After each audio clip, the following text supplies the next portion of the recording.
Thank you for having me today. Yeah. So you got a little displaced and Yes, you're we are Palisadians, and this was something that wreaked havoc on our whole community. Our whole life within a 24-hour period just turned upside down, and we lost any semblance of our community that we could ever have remembered or thought of. And it's devastating. There's no yeah. question about it. We are just beyond devastated. Yeah. I I never experienced as much empathy as I've experienced in this last, how many days, because literally not only felt my own emotions from before, but every time I talked to some friend that lost theirs, and my heart was physically feeling something I've never felt before. And because, it's like when it's happening to you, you're having to deal with these intense emotions. And my heart was exploding out of my chest and ripped apart. Like Yeah. it Well, I still mean, you've is. lived it too. So if there's anyone who knows what it feels like, it's you. Yeah. And and I'm with you too. I'm trying to kind of get back going, and I kind of start and stop, and you're still out of your house. So that's a that's a such a disjointing, ungrounded, emotional just challenge. It's just hard to even grok. Yeah. There's no question. Just the simplicity of life, like that I took for granted. Mm, Um, I realize how much I took it for granted. I watch these yeah. cooking shows sometimes on my phone and everything, and I was like, oh wow, what it means to have a kitchen, what it means to have, just the basic things like open your fridge, grab some ingredients, make something interesting. Not, can't do that for now. Yeah. Yeah. And I mean, I know for me I'm still rebuilding. I'm still in that process, and the acute situation is one thing, and then the chronic situation of like your whole community, Yeah. that and friends and family and all of these things that, on the one hand, of course we take it for granted because it's kind of the Maslow kind of hierarchy in the sense, it's like, okay, I have a home, I have a safe place to go to, and so then you can kind of proliferate your energy out and do what you've been doing with habits of waste and everything else.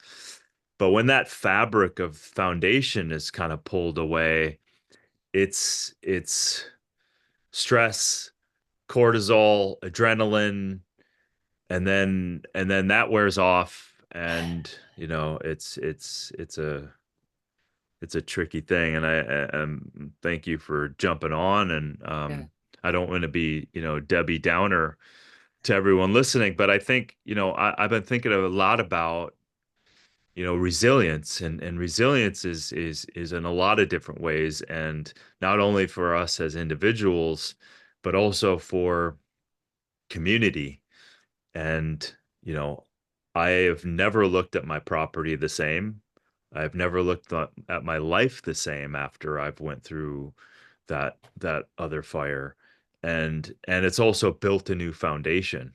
Yeah. Um, and so that's for me the best thing that makes sense is the transmutation of the challenge into, okay, um, what can we do? And I think so much of also your work is built upon, um, what I love about you and I love about the organization.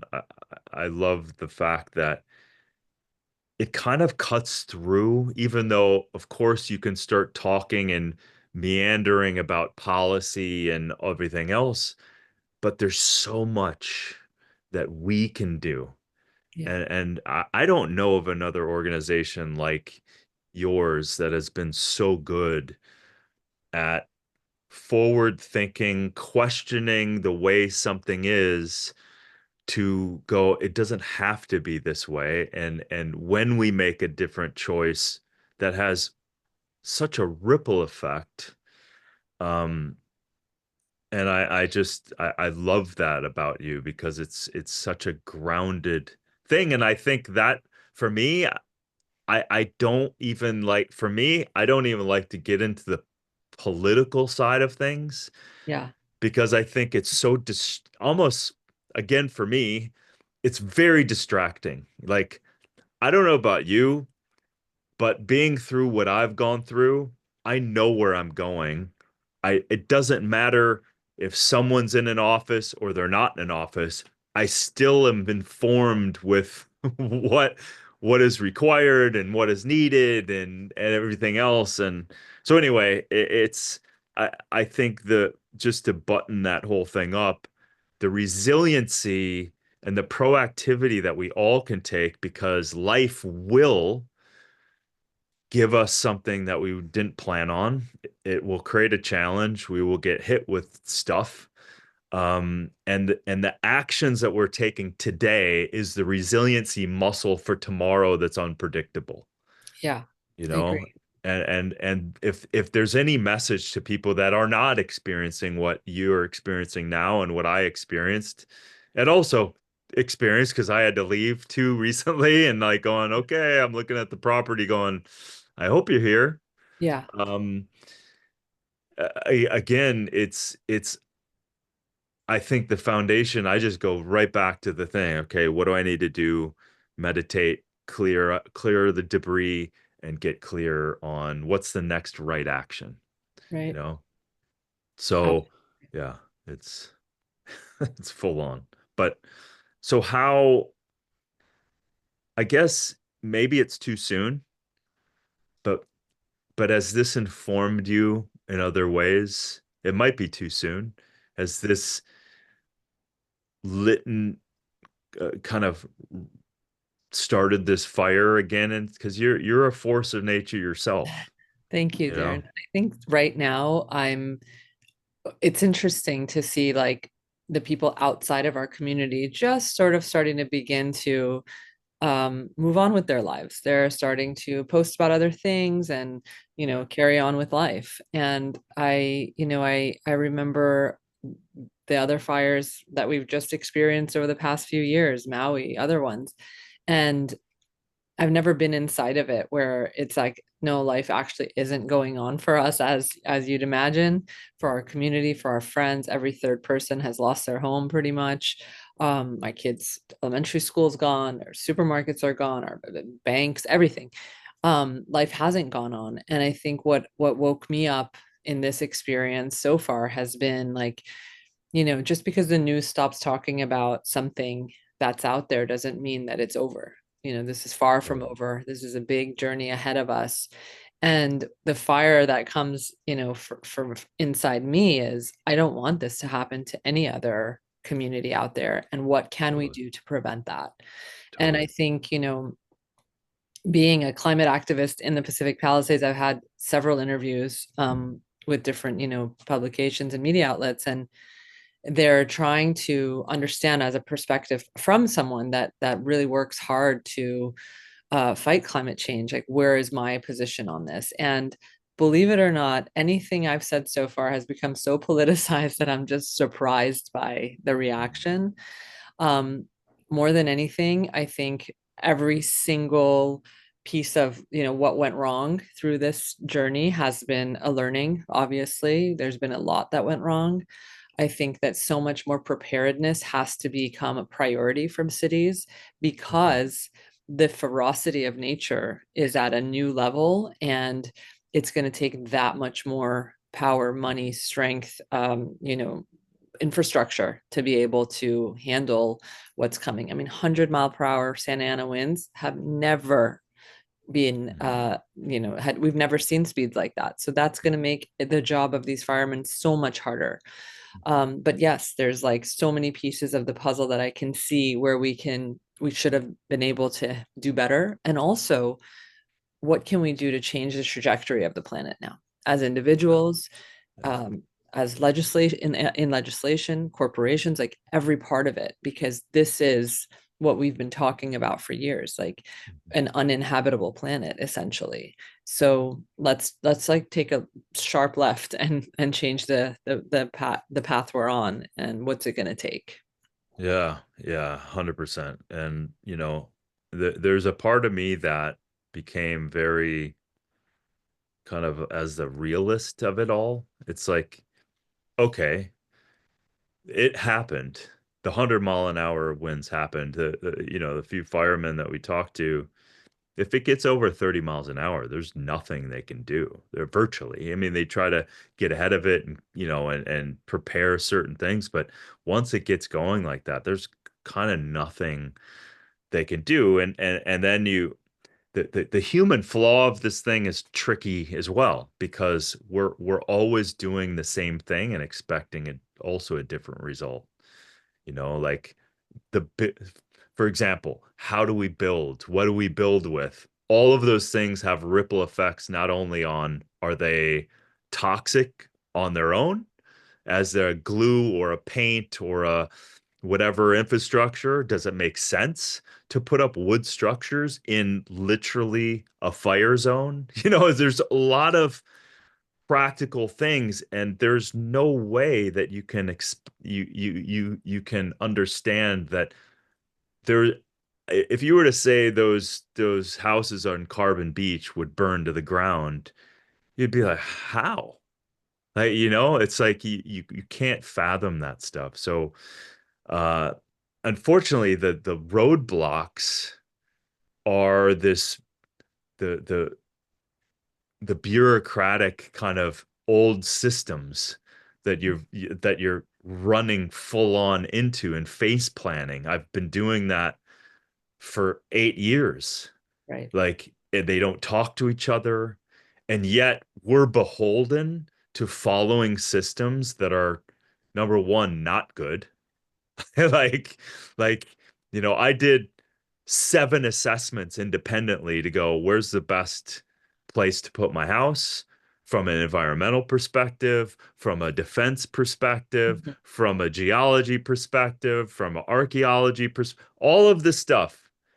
And then they will also push you going, yeah, but we'll rebuild faster with the certain materials where it was. And you're like, yeah, but that doesn't make any sense. Right. So you're kind of dealing with this, for me, the cowboy comes up going, I'm doing I, I'm doing what I need to do, and so you're kind of faced with, we have to push. We have to push. And then when you come into your own sovereignty of your home, your family, what is it? What and how is your community? Uh, that's where I'm like, community first.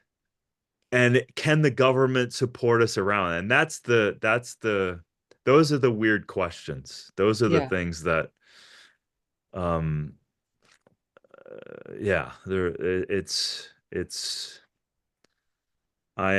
I'm sorry that it happened, and I'm I am sorry. too. I'm really sorry too. It is just, I never would have expected this day to come. And the truth is, everyone always thinks, oh, this will never happen in my neighborhood, my neck of the woods. And here we are.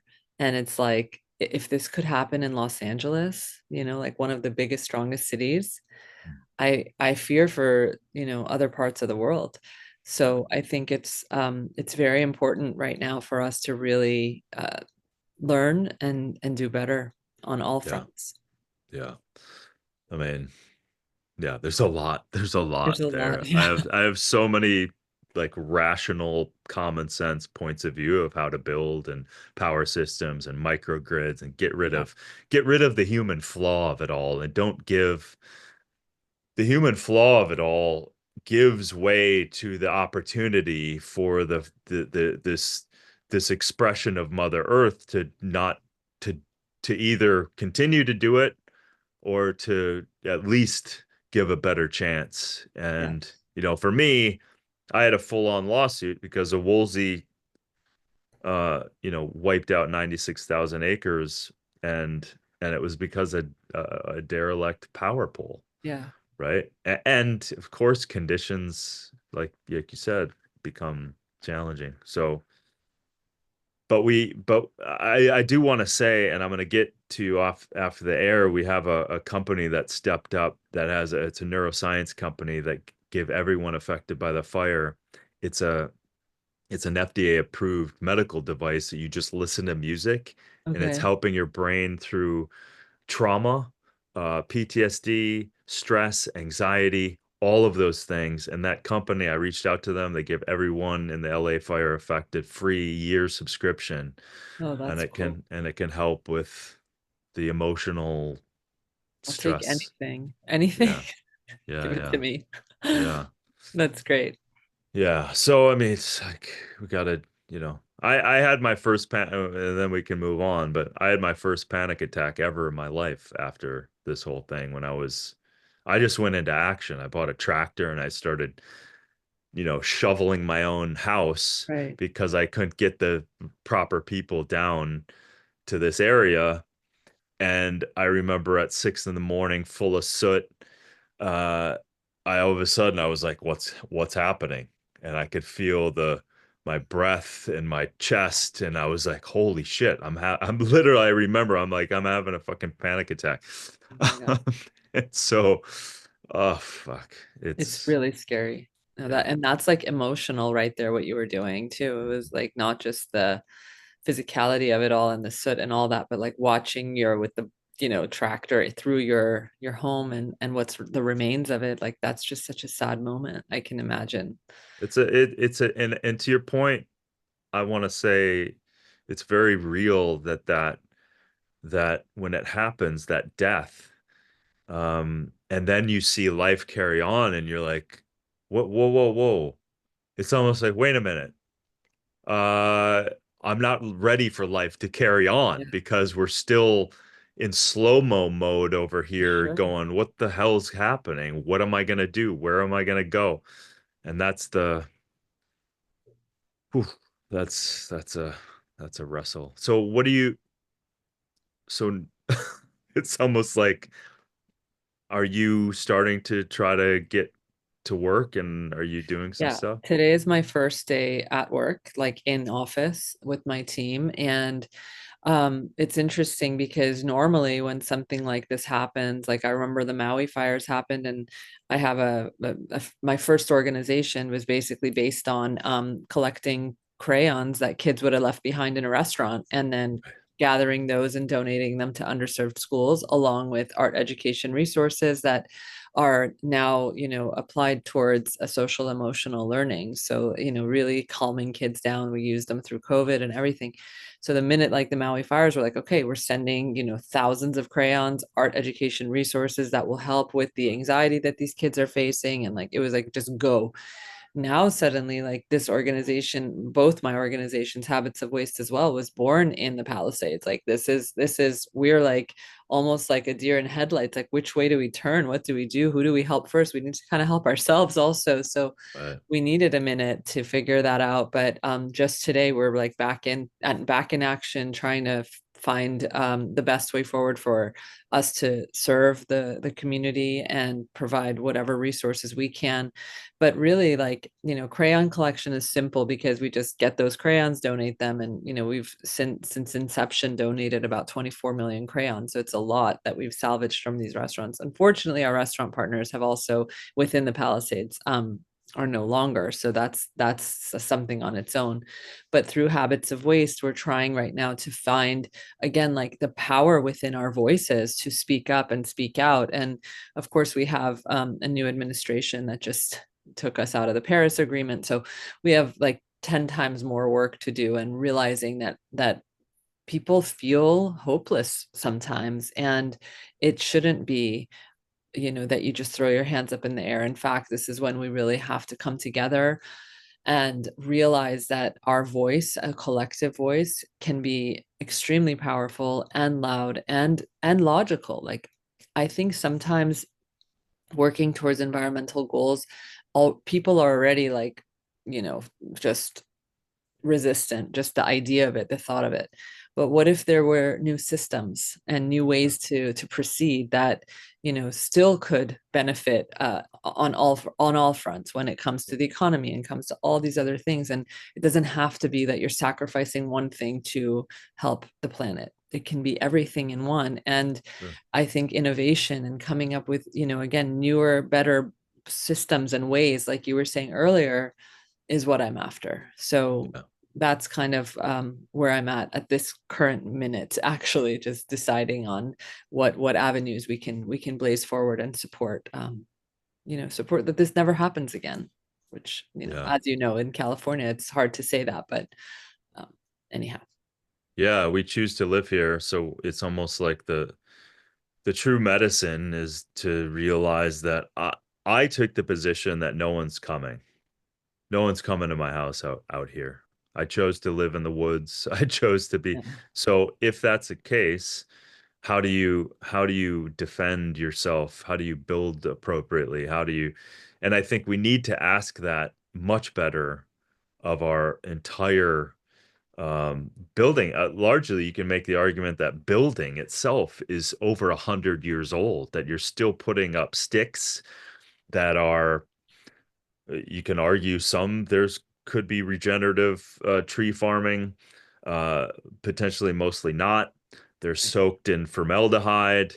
They're toxic already before you even, you know, when you just put up sticks on a wall and then you have layers and layers of other toxic material. And that's going to be the challenge too, because it's like, okay, all of those things have a consequence. How they were created is infinitely polluting already in the environment of those manufacturing systems. So we literally have to create a whole new handbook. yeah, And it is and it's like, well, if not now, when? Right? And I'm dealing with that right now in terms of like every time the architect and the GC comes and like I'm like going, yeah, but what is that? right. What is that glue? Not gonna happen. What is this? Not gonna happen. So like, oh, well, we haven't done this. I'm like, okay, well, this has to be, I'm not gonna be put my head in the sand. It's impossible, especially after what we've gone through.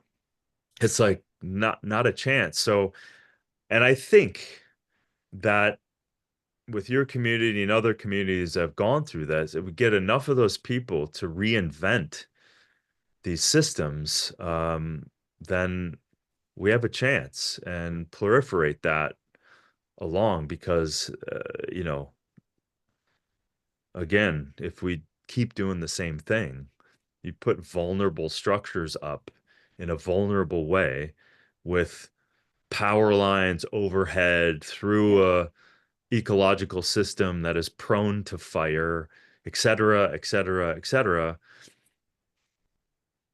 We're just now a victim to the system right, again, right.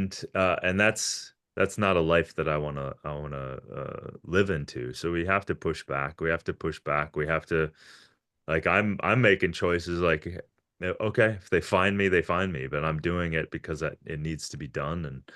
Yeah, And I mean, it's like sometimes all it takes is just asking the question first. Like that, sometimes people say like, but that's just so overwhelming. Like, how do I even begin? And just like you're doing in your domain and your home, and as you rebuild, it's you're asking questions. And I think that you're offering an opportunity to your architect and your builder to open their mind a bit and be like, well, I wonder if there is another option. And that's where the ripple effect starts. And I totally. think it's very simple. It sounds very simple, but as you do that, and then you're, obviously you have this great platform where other people can say, hey, what can I question now? Where do I not feel something doesn't feel right? And I think that's been my message from day one that I started what I began doing when I was with my little kid in a restaurant and all these crayons are coming and they're being thrown in the garbage. And I'm thinking, well, why is that happening? And I asked the manager and I asked, they're like, well, we don't know what to do with them. And I said, well, if I told you a school would pick them up once a month, would that work for you? And they said, absolutely. We don't want to throw these away. So just by asking the questions that sort of come up in your mind about what doesn't sit right with you, I think is one of the most empowering pieces of advice I could give to people out there, because at times that's all it takes to start the process of one foot after another. And then all of a sudden, I now have a nonprofit that began from that Right. question. Yeah. So I really, really wish that, your listeners today would think about the little voice that's coming up like, hey, I don't like that. And why is that happening? Ask the question and then Yeah. see what happens next. That's the first and most important step. Totally. The same thing with the cutlery ban that you got. Yes. The which is so powerful. You ask a question, and you go like, well, most people, if you're having food delivered to your home, you have utensils already. Yeah. So why is it automatically no one if asked, there was a study that I think Footprint did, the company that was doing alternatives to packaging. They did a independent study where they asked people, normal people, about drinking out of water bottles. Everyone. Well, it was well over 80%. Maybe the other 20% just didn't give a shit about anything. But the 80% was like, yeah, I don't want to be doing this, but I don't perceive myself to have another choice. So when asking of the question, say you're sitting here, I don't want to go, I have my own utensils, I don't want to be throwing these things away, and I didn't even use them.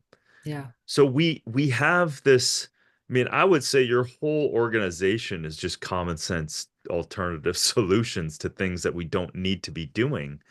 And you're just pushing back at these systems that just continue to Yeah. perpetuate that when if they're not thwarted, we Yeah. just keep doing it. And I hate wastefulness in the name of convenience. Like right. that is like the basic underlying, um pillar of the organization. It's like, why are we wasting something that is just not even shouldn't even be here to begin with. So with the cutout cutlery campaign that you mentioned, it was during COVID. Everybody's ordering in, and there's just that junk drawer is just growing and growing. And I'm like, but like, why is a default setting here to automatically give you plastic cutlery when food psychology studies have been done that people prefer eating with a heavier utensil? I mean, and you're at home and you have access to those. So we pushed and we started asking the question and convinced Uber Eats to change the default. And every user got plastic cutlery upon request after they complied. And then it went to DoorDash and Postmates and Grubhub. And then it became a state law in California and New York City. And ever since we began this thing, it has saved over 1 billion pieces of plastic cutlery. But it all began with the question, like, why is the default setting this way? So like what other questions, can we bring up? And I think like all my campaigns that I have about 10 of them. Those are questions that come up like a thorn in my side as I wake up in the middle of the night, like, why is that way? Like, what else can we do? We were just talking with the head of sustainability at Google a while ago, and I said, why don't all Nest, the thermometers come in with the eco setting as the default? There's my eco lights if anybody's watching us. Um, Nice. there we go. I got it back. Why is that eco setting like at 68 or whatever it is? That should be automatic from the company, because when you get your computer from Apple or whatever, there's a million default settings in there that no one's going to ever even look at or touch. And the truth is, we have to start questioning those default settings that someone else has selected for us. And it doesn't necessarily have to be in your tech stuff. It can be in any part of your life. For example, when you go on a Google Maps, if the eco setting starts to become the default, do you know how much of a carbon offset we can create through that? Because there's billions of users on just that map right there. And it might take 1 or 2 minutes longer. And if you're in a huge rush, okay, go into the other, routes. But if the default can be a little bit greener all across the board in our lives, multiplied by the sheer numbers, we can do so much. And my position on plant-based eating, and even if you could do that part-time, even, Mhm. if the masses can get in there, that's the most important thing an individual can do, is eating more plant-based meals. So Right. I can go on and on about this, but the defaults are really something that is curious for me, and I try to pick apart default settings wherever I can. Yeah, and even on that Google Maps thing, that's basically an energy saver at that Yeah, point, right? Yep. absolutely. And then you multiply it by billions of users, Yes. and the numbers get ridiculous at Yeah. that point. Yeah. Yeah, I think my wish for every tech company is to sit down and with your sustainability person or whatever and just assess your default settings. Where can we do better? What are the defaults that are not permitting us to do better without even having the choice? Let's start there. That's like low hanging fruit. I love low hanging fruit. Like that's my middle name. Just where can we just begin to say, okay, we can shift this, shift that, and see what the numbers are. And it's all data, it's all science, and it's no skin off anybody's back. And Right. that's where I like to begin my suggestions to big large corporations or legislation. Like, when we did the cutlery ban in state of California, we really didn't go in talking about environment because no one wants to hear that, unfortunately. But what we did say is Postmates saved these restaurants $3.2 million for participating in this default setting change because they saved 122 million packs of cutlery. So I did some basic math. 122 million packs of cutlery equal $3.2 million in savings. Well, how can you argue at that point that people are fine eating with their cutlery at home? If they need it, they'll request it. We're saving restaurants money, and side note, we're saving the planet too from all this unnecessary garbage. Well, that's why the job security of habits of waste is pretty good at this point for generations because there's so much of this stuff that Yeah. is going on from like, people talk about. I just had a buddy I was working out with, and he was like, I was so proud of himself because he created a fire protective thing for his house because he almost lost his house in the Woolsey and had tremendous damage the first time. So now he had the fire brigade come out, set up his property. And my point to this is I just talked to him this morning. He goes, I rolled up everything. It looks like we're pretty good. And he was like, yeah, I didn't realize that he told me the clothing that I was wearing was very dangerous. And he was like, what? He goes, you have to wear 100% cotton because if an ember gets on any of that, it's going to burn and melt into you. And I was like going, yeah, because it's petroleum, right? So then you look at this default setting of all of our clothes has got the Genesis as an example of petroleum based, you know, nylon and elastane and not to mention the crazy azo dyes and formaldehydes and PFAS and all of this stuff, but you don't think of that. So it registered, even though he's been my friend, I've talked about this openly to him, but to Yeah. him, then it hit him a lot deeper, going, why is that? Oh, it's because my clothes are made of something that are flammable and dangerous. He Yes. needed the fireman to tell him that's not safe to wear. And then boom, it connected something that was deeper than he had before in his matrix. And It's a everyone, different yeah, it's a different lever that you kind of have to pull with different people. And totally. like I was saying with the state of California, we needed to pull a different lever, not environment, but restaurant, bottom line savings. You have to speak the language of whatever, goal you're trying to make for your end user to really like comply with what you want them to do or say or think about. And unfortunately, at times when you go in with, what you had said so many times, it didn't resonate. And I think that this is one of the challenges in the environmental movement, if you ask me, is like I think people have an aversion to the words climate change. But when you 100%. say extreme weather patterns, you know, that is much more, there's less pushback from that because yes, there is extreme weather patterns, Yeah. but don't call it climate change. You know what I Yeah. mean? It's just I'm noticing more and more how much uh refusal there is to accept certain things based on just the way the media or however you want to put it has framed certain things like, oh, that's for those liberals out there. and whatever else they want. I've been called so many names this past couple weeks, I can't even begin to tell you. Yeah. Well, it's like, I chose to that point, let's just get into it. I chose not to use the term. I chose to like, from my vantage point, it's far like certainly when I was writing my book, uh, I I'm always thinking also from where I came from, small town in Minnesota. I'm thinking through the ears of my brother, uh, who I think he's been on one airline, one flight in his life when we were like 9 and 11. Um, and that's no fault. Like he just doesn't care. He just has a different simple thing. But if it doesn't make common sense to him, Yeah, he is definitely he will go into rants and raves about what that term is, what that is, and unfortunately, it's been co-opted by people that don't have your same point of view, right? And so I'm trying to continuously going, and that's the beautiful thing. That's why I love your programs, because if you lean on your programs of pollution and waste and just I've stayed away from the term. Even some of the shows I'm currently let whoever else, if we're interviewing or talk, if they want to say whatever they want to say, they can say it. I'm not saying it. right. I don't need to because I think if you are the demonstration of it, Sheila.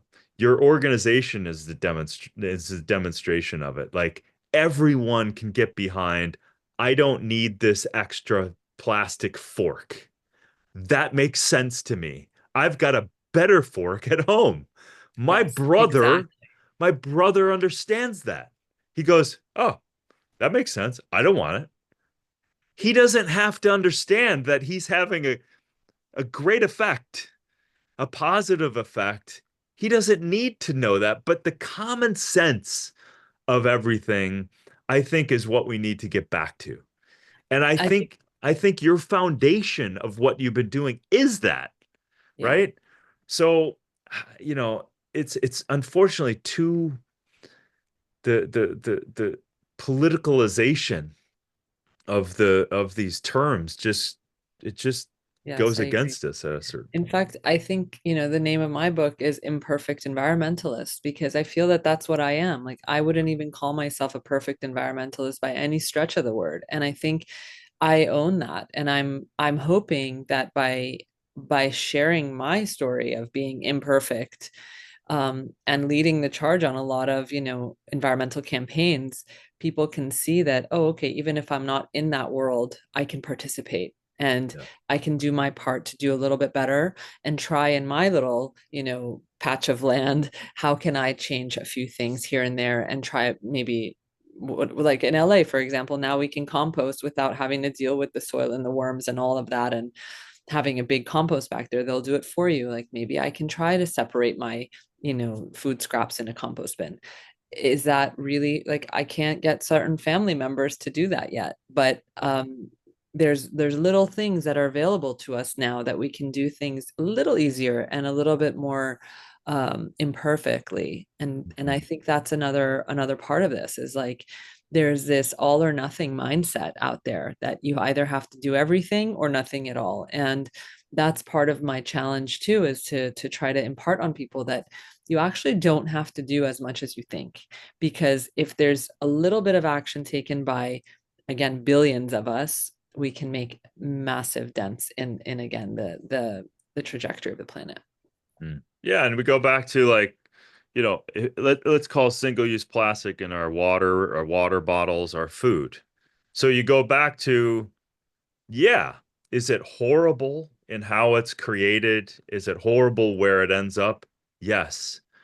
But we are an environment, and so we are thank God in the last, I don't know, year or so we're finally talking about microplastics and petroleum and like, is this having effect? I just had a birth specialist that I talked to the other day. She's she's Stanford MD and she's anyone who can't get pregnant, first thing she started was like, you got to start eliminating these things because it's showing up and it's binding to estrogen receptors and the plastics and the plasticizers and the fragrances and all of. So again, it hits you home because unfortunately, people don't have that altruistic side of them necessarily, right? They're just kind of trying to live their life. They're trying to take care of their family. But when you start to realize that that damn cutlery spoon is full of chemicals Yeah. that had to be phthalates and created and dyes and no, and those black ones, that's from the electronic industry that they repurpose. So that is full of all kinds of with zero regulation. So then all of a sudden you're going, if you put that in your mouth, you're exposing very sensitive tissue, Right. very absorbable tissue to these petroleums and chemicals and endocrine disruptors. So now all of a sudden that's punching people a little more in the nose, going, hey, and it's good to not use it, not only for you, your family, your kids, but also how it's created, the environment, the pollution cycles, all of that stuff. Right. So that's where, the continuous messaging, and sometimes that still doesn't land. They're just like, I don't want to, and that's okay. Some people will, some people won't, some people do, some Right. people don't. Um, but I Well, think when given another choice, people will and want to do the right thing. it's again, like I said earlier, the levers. Like right now, the stat is that we are throwing away 1 million plastic bottles per minute. 1 million per minute. So how many minutes have we been talking right now? I don't know, 45. 45 million plastic bottles have been thrown away since the minute we've started this talk. That might wake somebody up, especially when you know the recycling rate is lower than 9%, right? Totally. Yeah. For someone else, it's, for my mom last night, I was trying to make my case that don't drink these plastic water bottles. There are microplastics in them, please. And she was like, yes, I think that's the time I'm going to start using, the glass bottles. Yeah. Any lever that we can Yeah. pull different people, different, reasonings that resonate. We just have to again be flexible to try to explain because there's so many problems to this. And by the way, like in my book, I write like plastic water bottles are the only thing we need for an emergency situation. Like that's what they were there for. They're supposed to be in an Right. emergency kit, and like that's really what they're built for. All of a sudden, we have this multi-billion-dollar industry convincing us that this is the only water we can drink, Right. and it has this thing and that thing and whatever else in it, and it's all in plastic. And so it is what rolling back scale, like peeling back the layers to go back to square one, is sometimes my curiosity, like what did we do before these plastic bottles, what was happening then. Oh, And totally. so it's a lot to take in for sure. Yeah, and again, I think if we push enough to get changes to happen and get companies on board with these changes, then it gives the people that probably aren't going, some of the people that are just not going to do that, but all of a sudden they're presented with a convenient choice, then they're more apt to do that. And that's where the we push enough, get enough people, and then the cascade effect Yes, starts to and I happen think and turning off some of the profits over, the profits and power I'll over. tell you two things that I found really interesting while I was doing the research for my book. And one was Evian decided that they were going to provide Evian plastic water bottles on the runway in New York City's Fashion Week in the 80s. And these beautiful models were carrying Evian plastic bottles. And suddenly everyone started to think, wow, this is really chic, and it's really I'm going to be healthy and have glowing skin like these models.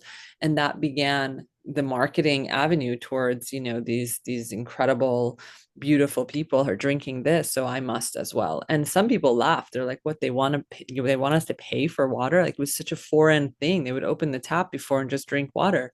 And they're like, they want us to pay for it? Like that's crazy. But that industry took off and made it seem so beautiful. The other thing that happened very similarly, but we pushed back and we were able to reverse it, was formula, breast milk, Mm. not breast milk, formula companies were trying to say that their product was better than a woman's breast milk. And so they created these kind of like, they picked very, very elegant and beautiful and very chic women to come into neighborhoods and communities and start kind of like flaunting how they would only use formula because it has other nutrients that breast milk supposedly didn't have. And before you knew it, if you were in an upper class, wealthy community, you would dry up your breast milk immediately and go towards these formulas. And the formula companies really made a killing because they completely influenced society and high society at that, that if you're wealthy and you have money, you give your baby formula, and that's a sign of being a great mother. And then thankfully, the breast is best movement came up and said, hey, wait a second. This is all a marketing ploy. This is all ways for us to stop actually giving our babies the best option, which is breast is best. And of course, just to clarify, like everyone should do what they want to do. It's their choice. However, the influence from a company like Nestle should not be a part of your decision making. And so that's a story about how we can collectively come back from that and reverse something that these marketing companies have these companies have chosen to market to us and convince us otherwise. Yeah, that's I've never heard that story. That's but it's like choose an industry that has manipulated us through, this kind of, oh, it's not as good, so get this model and put water in a bottle. It's just it's I often think, man, if a alien did come down and see what we were doing, be like, what? Like, why would you knowingly pollute this earth, knowingly pollute yourself, and then buy into it as if it's not happening? Like it's so strange. That's why social movements to me are so fascinating, that for the positive or the negative, like you can turn over an entire culture Mm, with this philosophy that someone wants to impart on everybody. Like we really do have a mass group psychology that we are within, and every few years or decades something new comes along that prior to that people would be like, what, no one would ever do that, but here we are. And totally. so that is my background, is actually sociology. And I just find it fascinating to understand, what does it take for a collective people to shift their mindset and value systems? And it's a very interesting journey that I've had through my organizations and the work I'm doing. And I really do hope that imperfect environmentalism will stick this after this phase of the world that we're in, so that we could get more people to feel welcome and being involved and participating in the environmental space Yeah, without being environmentalists, quote unquote. totally. Yeah. And I think if you big question, if you were given all resources needed, all people needed, whatever you needed to reinvent the world in a more sustainable, truly sustainable way, what would be some of the things that you would go after to create a better super life? I think the connectivity between people and the planet is my first step, Yeah. because when people are so disconnected from Yeah. the nature around us, quite literally, it's very difficult to tie them to caring for it. And I think that that's something that, for me, living where I live and where you live, and all these beautiful nature that we have around us, it's a constant reminder that we are part of this environment. We are not separate from it. And I think Totally. that is one of the biggest issues I see today, is that people just haven't connected with the land around them, because they feel like they're at work, they're in their car, they're in their home, they're running from one place to another, busy trying to pay their bills and trying to survive on top of this land.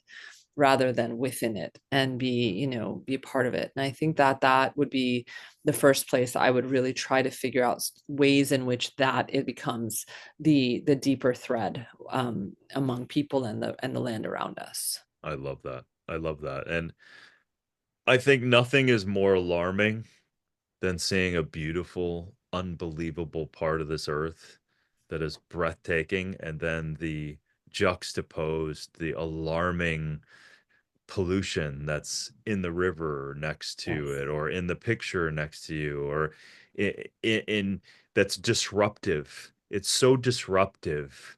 I've been in Indonesia and Africa and China, and you see rivers flowing full of trash. In no way, and manufacturing facilities with zero filtration going right into rivers downstream from indigenous communities, on and on and on. There's no way, unless you're truly sociopathic and have a legit mental illness, there's no way that you can, as a person, see that going on without it deeply affecting you. So I agree 1,000,000%. I've seen it way too much in far off places. It's so alarming and disheartening that it's like it's infected everything Yeah. on this planet. And I love that, because it's like, the revolution of kind of getting back to this beautiful earth, and the connectivity to it is, I don't know, she speaks pretty loud if we're willing to kind of Yes, receive for those sure. messages. It's in our language too, Darin. Like we say my house, our home, but we say the earth, the planet. Right. So if we were to start saying my planet, our planet, instead of the planet, again, even in our language, there is a disconnect between this greater earth. And I think that that's a starting point. One of my campaigns is kind of disconnected, but kind of connected. It's called Lights, Camera, Plastic. And the idea is that what we put on film and television, and it's actually called Lights, Camera, Plastic and Beyond, what we put on film and television, really, we know this from smoking. When smoking was removed from TV, there was a drastic decline in smokers. So I took that as an example, and I decided to put replace single-use plastics on film and TV shows, asking, of course, the producers and the directors and all the prop masters to participate and putting reusables instead. And then we started to see that that was okay. So these prop people are like, I can change the world with my job on a daily basis. And we empowered them and we told them, like, you can inspire billions of viewers to suddenly see reusable alternatives as the norm, as the default. And then they started to say, well, that was easy. That was good. I could do that. What else can I do? And I made a swaps list for them to like swap out a meal that's plant-based. They like, I remember in Elf, there's like a huge scene with spaghetti and meatballs. And I'm wondering, like, would that scene be really different if it was just like spaghetti with a massive amount of tomato sauce? Putting in plant-based options and alternatives Right. on screen, showing people in like carpool, showing people riding their bikes to school again, all the things that, little things, little daily actions. And so thankfully, Hollywood has been very receptive. And so we are trying to shift culture within any avenue that we possibly can, and that's been a really strong one. And right now we're trying to work within the sports industry as well to get athletes to start participating and drinking out of a reusable instead of single-use plastic. But how do we get into the network of the threads that build our culture? Can be also through media and mainstream media for that.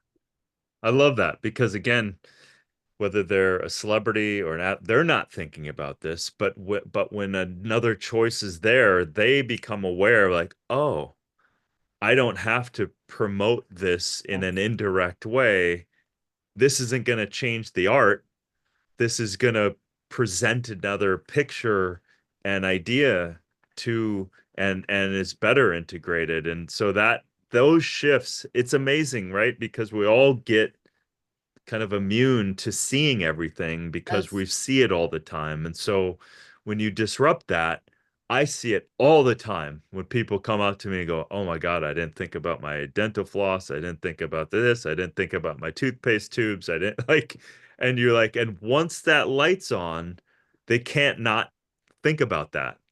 Exactly. And that's we all know what happens in Hollywood when those things are projected into the world. The vision is of that is being told. And we did little things in Down to Earth where uh I bought the crew a reverse osmosis water filter, and every time we went to a new location, I'd set it up for them, show That's them how great. it worked, fill it up. Here's your reusable thing. And this last time we were filming this new show and we did in New Zealand, and I couldn't bring a big ass water filter this time, but I found a pump.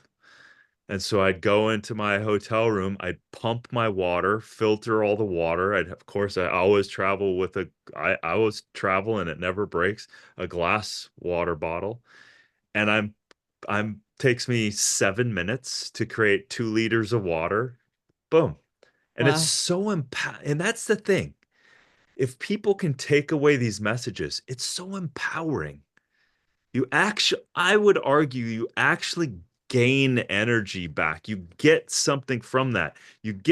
There's an integration thing that we go, hey, I know I have clean water. I know I'm doing something good. That's why that famous general that did, it's on YouTube. Famous general did a commencement speech, and he was talking to I don't know, Stanford, some big ass Ivy League thing. And he goes, "Hey, wake up every day, make your bed." Yeah, I You know know. what I mean? Like, Starts so do well. It yeah, starts your day off right. it starts when you do those things, they gain this momentum. People look at my life and go, "Oh my God, I could never live that way." Well, I couldn't either if I was just starting today and not doing any of it. Yeah. But it's this perpetual doing the next right thing. And that's why I love the imperfect environmentalist that you've laid out. And it empowers people to go, hey, there is literally doesn't exist anyway. That perfect doesn't, it's not even real. I just think if you open the door a crack, there's so many people I'm personally friends with that are just like, this is not for me.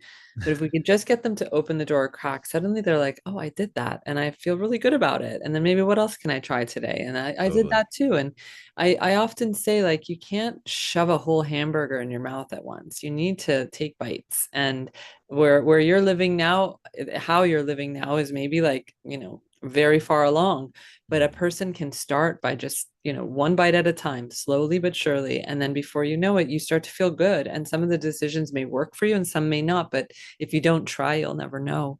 And I Totally. think we're at the point now on this earth that we all need to try. On our earth, 100%. we all need to try. Yeah, for sure. Where can people get the book and find out more? It's available online. Barnes and Noble has it, Amazon has it. We have a little website for it, imperfectenvironmentalist.org. We're trying to really build a movement, and we really want to see, like, what are you doing as an imperfect environmentalist? Show us, tell us, use the Mm, hashtag imperfect environmentalist. Let's start, building something together right here with your audience. yeah. We can start to create change. And one of those little things I think of all the time. I can't walk past a piece of trash that, like, if I'm on a trail, I'm a thing. Those things feel good. Yeah. Those little things feel good. And that's what it's easy to blow off. But when we do them, they are so good for us, and they're good for the our planet. Yeah, and if So, people keep saying, but I'm only one person, where yeah, would we get with all, imagine if I'm only one person didn't exist and everyone picked up that piece of trash when they're on a trail or on a walk or something. totally. It's our job as a humanity, really, to do Yeah. what we can. 100%. Well, I adore you. I'm Thank you, grateful Darin. for all the work that you're doing, and it's just the best. And people can jump down the rabbit hole a little bit on imperfect environmentalist, and learn a little more. And please, the how what are you? I guess you're just kind of getting your footing again. But are you kind of working on any new Here we go again. are you working on any new platforms or habits of waste stuff? Yeah, Habits of Waste has a bunch of campaigns, like I mentioned, with the Lights, Camera, Plastic and Lights, Camera, Plastic Sports Edition. Getting people to eat 8 plant-based meals is one of my campaigns. Mm, That's a 40% reduction in animal products in your diet. All of our campaigns have a corresponding email output to different studios if you're trying to help us reach them to listen about this plastic thing, or to any NFL, like any league, NFL, NBA, you name it, they're all getting emails from us. So all of our campaigns really start with people pressure, and it's just one click and you just start to go through all the campaigns that we have currently. We have one for clean beauty right now where we're just saying, like, clean beauty needs to be more accessible to the masses. Like, you see so many people shopping at, CVS, Walgreens, Target, all these places. How can we expect everyone to go after finding clean beauty products when they'd have to do a deep dive on the internet to be able to figure it out? People don't have time. Like, let's make it more accessible. And so all of these are available on our site to participate in, and you just click through the campaigns and you can make your voice heard, and it just takes a moment. And we've already written out the emails. It's all set up. You just click one button and it goes out. And again, that's how we did Cut Out Cutlery. It took about 14,000 emails, and every single major food delivery app complied. So it's a combination of people power, us doing our part, and making as much noise as we can. So join us. We want people to get involved with us. If that's the first thing you do as an imperfect environmentalist, just sit behind your computer for 10 minutes and make yeah. your voice heard. Well, I love that, and people do wanna people reach out all the time.